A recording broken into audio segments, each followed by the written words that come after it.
அரிசி விலை உயர்வு, பருப்பு விலை உயர்வு, எண்ணெய் விலை உயர்வு கட்டுப்படுத்துவதற்கு இந்த அரசாங்கம் என்ன நடவடிக்கை எடுத்தது?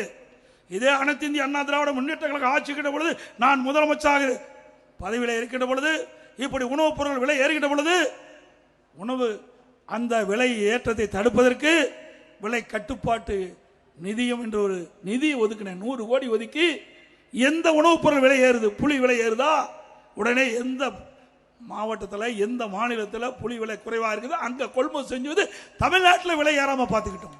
பருப்பு விலை உயருதா, எந்த மாநிலத்தில் பருப்பு விலை குறைவு அங்கே போய் நம்முடைய கூட்டுறவுத்துறை அதிகாரி கொள்முதல் செஞ்சு தமிழ்நாட்டுக்கு கொண்டு வந்து பருப்பு விலை உயராமல் பார்த்துக்கிட்டோம்.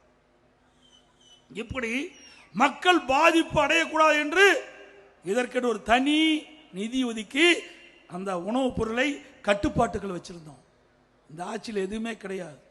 அரிசி விலை அண்ணா திமுக ஆட்சிக்கு திமுக ஆட்சிக்கு ஒரு கிலோவுக்கு 20 ரூபாய் ஏறி போச்சு. கடல் எண்ணெய் 60 ரூபாய் ஏறி போச்சு. பருப்பு 56 ரூபாய் ஏறி போச்சு ஒரு கிலோவுக்கு. அதையெல்லாம் இந்த அரசு கட்டுப்படுத்துவதற்கு ஏதாவது நடவடிக்கை எடுத்ததா? ஏழை எளிய ஒடுக்கப்பட்ட தாழ்த்தப்பட்ட மக்கள் இன்றைக்கு மக்கள் படுகின்ற துன்பத்தை இந்த அரசாங்கம் எண்ணி பார்த்ததா? எதுவுமே கிடையாது.